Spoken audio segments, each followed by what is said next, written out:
Highway पर एक car दौड़ रही थी और उस कार के अंदर तीन लड़के बैठे हुए थे, दो लड़कियां बैठी हुई थी। सुबह के लगभग 3:30 बजे के आसपास का वक्त हो रहा था। इसी बीच में एक लड़के ने एक लड़की के शरीर के अलग अलग हिस्सों को टच करना शुरू कर दिया। जैसे ही उसने टच करना शुरू किया, लड़की को गुस्सा आता है, लड़की इसका विरोध करने लगती है। लड़की कहती है कि ये सब करना गलत है, तो मुझे बिल्कुल टच मत करना। यदि टच करने की तुमने फिर से कोशिश की तो वो शोर मचाएगी, चीखेगी, चिल्लाएगी। लेकिन लड़का अपनी हरकतों से बाज नहीं आ रहा था और उसने बार बार वो ऐसे ही कर रहा था। लड़की जब जोर जोर से चीखती है, चिल्लाती है, तब भी वो लड़का शांत नहीं होता। इसी बीच में उस लड़की को कुछ इस कदर गुस्सा आ जाता है कि उसने एक के बाद एक कई थप्पड़ उस लड़के के गाल पर लगा दिए। जैसे उस लड़के को थप्पड़ लगते हैं, लड़के की ईगो हर्ट हो जाती है। उसे बहुत गुस्सा आता है और उसने उस लड़की को कार के अंदर ही बहुत बुरी तरह से पीटना शुरू कर दिया। जैसे वो उसकी पिटाई कर रहा था, कार की जो रफ्तार थी, रफ्तार भी धीमे हो जाती है, हल्की हो जाती है। बाकी जो लोग बैठे हुए थे वो पूछने लगते हैं कि ये सब क्या चल रहा है, तुम ऐसा क्यों कर रहे हो। लेकिन लड़का था कि उसकी हरकतें इतनी बढ़ जाती हैं। उसने चलते हुई कार की खिड़की खोलता है और खिड़की खोलने के बाद उस लड़की को जोर की लात मार देता है।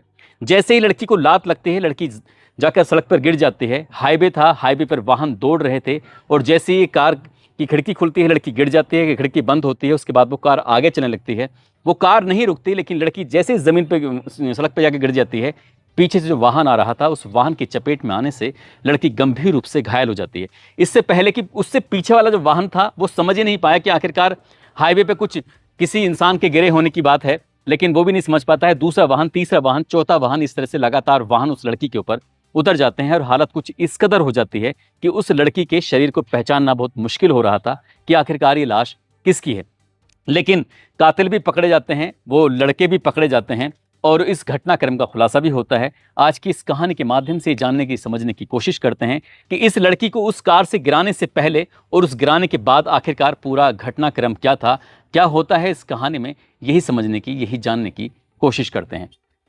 आदाब, नमस्कार, सत श्री अकाल। मैं उस्मान सैफी। आज की जो सच्ची घटना मैं आपको सुनाने जा रहा हूँ, ये सच्ची घटना है उत्तर प्रदेश के जिला बुलंदशहर का एक खुर्जा कोतवाली है। और खुर्जा कोतवाली में ही एक मंदिर है, देवी मंदिर के नाम से वो मशहूर है। दरअसल 7 मई 2025 की सुबह लगभग 7:30 बजे के आसपास का वक्त हो रहा था। एक कार जो कि धीरे धीरे चल रही थी, इसी चलती हुई कार से एक खिड़की खुलती है। उसके बाद लड़की बहुत तेजी के साथ उतरती है और उतरने के बाद जोर जोर से चीखना, चिल्लाना शुरू कर देती है। जैसे चीख रही थी, चिल्ला रही थी, जो आसपास के दुकानदार थे, आसपास के राहगीर जो गुजर रहे थे, जो अपने वाहनों से थे, वो सब के सब वहीं ठहर जाते हैं, रुक जाते हैं जानने के लिए कि आखिरकार ये लड़की चीख क्यों रही है, ये चिल्ला क्यों रही है। जैसे ही उस लड़की की तरफ आते हैं, उस गाड़ी में जो सवार थे, तो वो सवार जो थे वो उतरने की कोशिश करते हैं, उस लड़की को लपकने की, उसके अपनी गाड़ी में फिर से बिठाने की कोशिश कर रहे थे। लेकिन बढ़ती हुई भीड़ को देखने के बाद कार सवार वहां से मौका पाते ही भाग जाते हैं। आखिरकार वो तो भाग जाते हैं, लेकिन लड़की इतनी डरी हुई थी, रोए चले जा रही थी। इसी बीच में आसपास के दुकानदारों ने उसे पानी पिलाया और उससे पूछा कि तुम इतना परेशान क्यों हो। वो लड़की कहती है कि उसके साथ बहुत भयानक हुआ है, बहुत गलत हुआ है। तभी आसपास के दुकानदार उससे कहते हैं कि देवी मंदिर चौकी है, आप हमारे साथ वहां चलिए।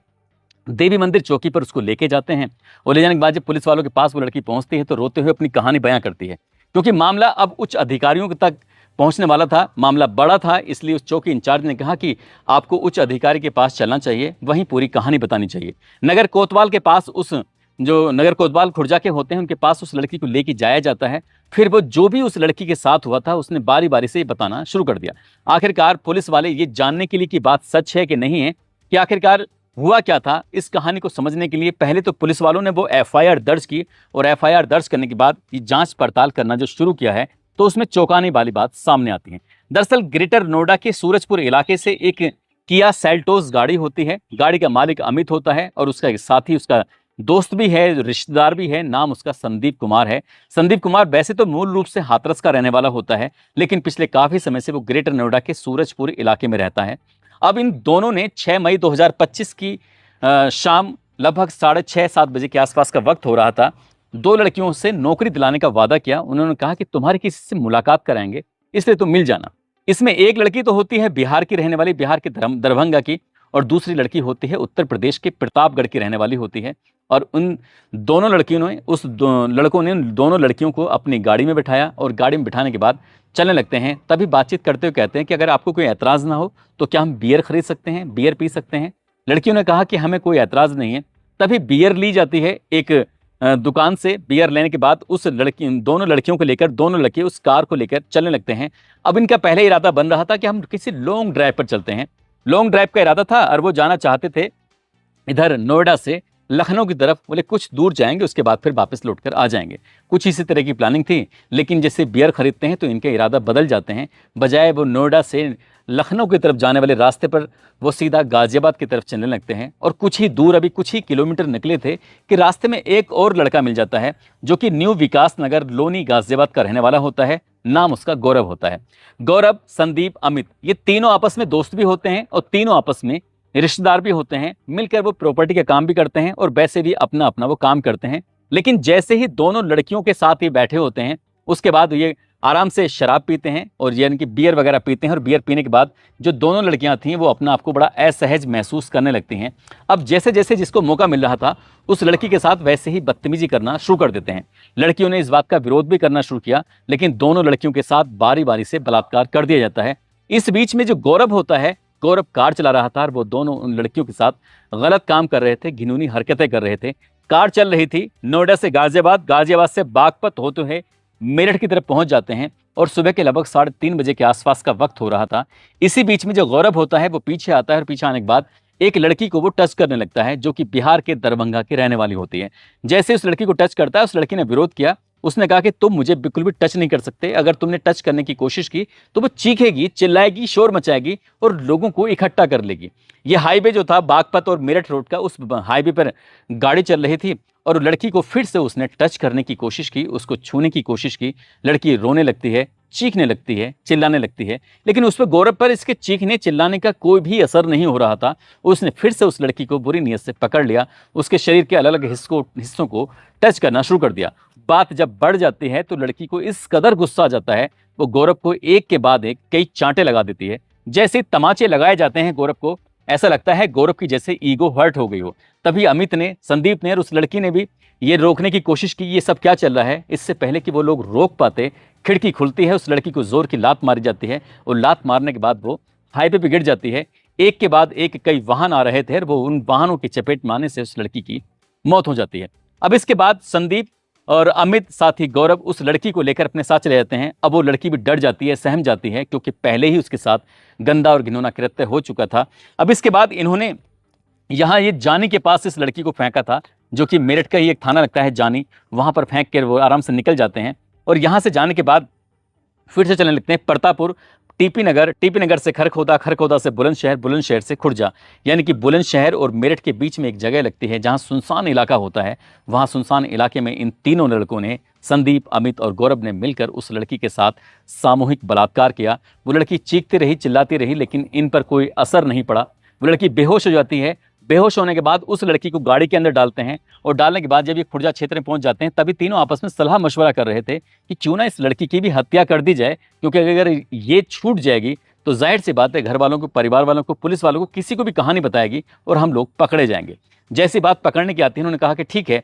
इन लोगों ने देवी मंदिर के सामने उस वक्त गाड़ी गुजर रही थी, ये जंक्शन की तरफ जाना चाहते थे, जंक्शन चौकी क्षेत्र की तरफ, लेकिन उससे पहले ही लड़की की आंख खुल जाती है, वो होश में आ जाती है। और जैसे ही वो लड़की होश में आती है, उसने चलती हुई कार की खिड़की खोलती है और जोर जोर से चीखना चिल्लाना शुरू कर देती है। इससे पहले कि वो समझ पाते, तभी वो लड़की उस कार से कूद जाती है। कूदने के बाद जब वो चीख रही थी, चिल्ला रही थी, आसपास के लोगों को इस बात का पता चलता है। लोगों ने आखिरकार उस लड़की को पुलिस तक पहुंचाया और पुलिस तक कहानी पहुंच जाती है। तो जब लड़की ने बताया कि उन्होंने बियर खरीदी थी सूरजपुर के एक फार्म हाउस के पास एक शॉप से, तभी पुलिस की टीम वहां जाती है और जाने के बाद जब देखती है कि वाकई सचमुच बियर खरीदी थी, जो कि संदीप ने खरीदी थी। आखिरकार संदीप के पास पुलिस इसलिए पहुंच जाती है क्योंकि बियर के जो पेमेंट किया गया था, वो बियर का पेमेंट उसने ऑनलाइन किया था और ऑनलाइन जो पेमेंट के माध्यम से पता चलता है कि उसका नंबर क्या है। पहले संदीप, फिर उसके बाद अमित और अमित के बाद फिर गौरव, तीनों को ही पुलिस ढूंढना शुरू कर देती है, तलाश करना शुरू कर देती है। अमित तो मिल जाता है, लेकिन संदीप और जो गौरव होता है वो पुलिस को लगातार चकमा दे रहे थे।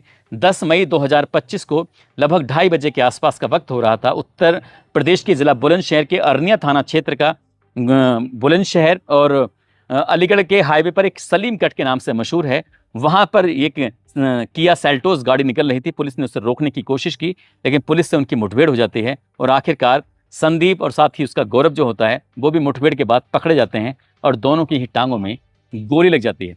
पुलिस ने तीनों को गिरफ्तार किया। गिरफ्तार करने के बाद आखिरकार जेल भेज दिया और उस लड़की की तहरीर के आधार पर मुकदमा दर्ज कर लिया गया था। उसमें हत्या की धाराएं भी शामिल कर दी गई। लेकिन जो लड़की मरी थी, जो कि बिहार के दरभंगा के रहने वाली थी, बताया जाता है कि 17 साल 4 महीने के आसपास की उसकी उम्र थी।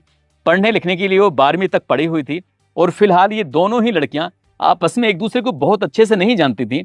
दोनों लड़कियां नोएडा में रहने के बाद किसी भी शादी समारोह में जिस तरह से वेलकम गर्ल होती हैं, जो कि शादी में मंडप के बिल्कुल मुहाने पर उसके मेन द्वार पर लड़कियां खड़ी होकर वो आने जाने वाले लोगों का स्वागत करती हैं फूल डाल डाल कर, वो इसी तरह का काम करती थी, उससे पैसे मिलते थे। और इसी बीच में इन लड़कों की जान पहचान भी 2-3 महीने पहले ही इन लड़कियों से हो चुकी थी। लेकिन हैरान करने वाली बात यह थी कि इन दोनों लड़कियों को उन लड़कों के ना नंबर पता थे, ना उनके बारे में कोई जानकारी थी, वो कैसे थे क्या नहीं थे।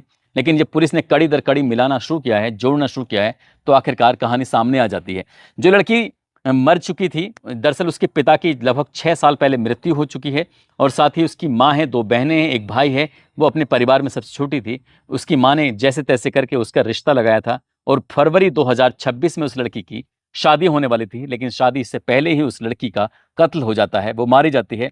जब ये लाश जानी थाना क्षेत्र जो कि मेरठ में लगता है, वहां पर लाश हाईवे पर मिल जाती है। लेकिन पुलिस ने इस मामले को इतनी गंभीरता से नहीं लिया था। उन्होंने सामान्य इस मामले को समझा कि हाईवे पर कोई एक्सीडेंट हो गया था और एक्सीडेंट के बाद ये लाश मिल जाती है। पुलिस ने ये जानने की कोशिश नहीं की कि लड़की कहाँ से आई, क्यों आई, यहाँ पर इसकी साथ क्या हुआ है, उसकी पहचान करने की, या फिर किसी ने इसे मारा तो नहीं है। लेकिन जब खुर्जा कोतवाली पुलिस, जिला बुलंदशहर की पुलिस ने जब कड़ी दर कड़ी मिलाना शुरू किया है, तो पता चलता है कि 6 जिलों में लगभग 170 किलोमीटर तक ये गाड़ी चलती रहती है, दौड़ती रहती है और लड़कियों के साथ गैंगरेप जैसी घटना होती चली जाती है। पुलिस की कोशिश तो है कि इन आरोपियों को कम से कम समय में बड़ी से बड़ी सजा मिले। लेकिन सूत्रों से भी पता चलता है कि जो लड़की बची थी, उसके परिवार वाले इतने डरे हुए हैं, सहमे हुए हैं, पता नहीं कब भविष्य में ये बैकफुट पे आ जाएं। यदि ये बैकफुट पे आए तो हो सकता है कि लड़के ये आसानी से छूट जाएं, क्योंकि हमारा देश का कानून है बहुत ज़्यादा लचीला है और लचीले कानून का कोई ना कोई फायदा उठा ही लेता है। दोस्तों, इस पूरे घटनाक्रम को सुनाने का उद्देश्य किसी को परेशान करना नहीं है, किसी का दिल दुखाना नहीं है, बल्कि आपको जागरूक करना है, आपको सचेत करना है और जाते जाते आपको ये बताना है कि जिस तरह से ये दोनों अनजान लड़कियां जो एक दूसरे को बहुत अच्छे से नहीं जानती थी, शादियों में सिर्फ वेलकम गर्ल का काम करती थी, पहले इनकी दोस्ती हो जाती है और अनजान लोगों से इन्होंने दोस्ती करने के बाद अनजान लोगों के साथ वो ऐसे बैठ जाती हैं गाड़ी में जैसे कि इनकी बहुत खास हैं। हालांकि उनको नौकरी दिलाने के बहाने से वो अपने साथ लेके गए थे और तीनों लड़कों ने मिलकर उनके साथ गैंगरेप जैसी घटना को अंजाम दे दिया। भविष्य में ऐसा किसी लड़की के साथ ना हो, इसलिए बेहद सतर्क रहना चाहिए, जागरूक रहना चाहिए और किसी भी अनजान व्यक्ति के साथ ऐसे ही घुलना मिलना नहीं चाहिए।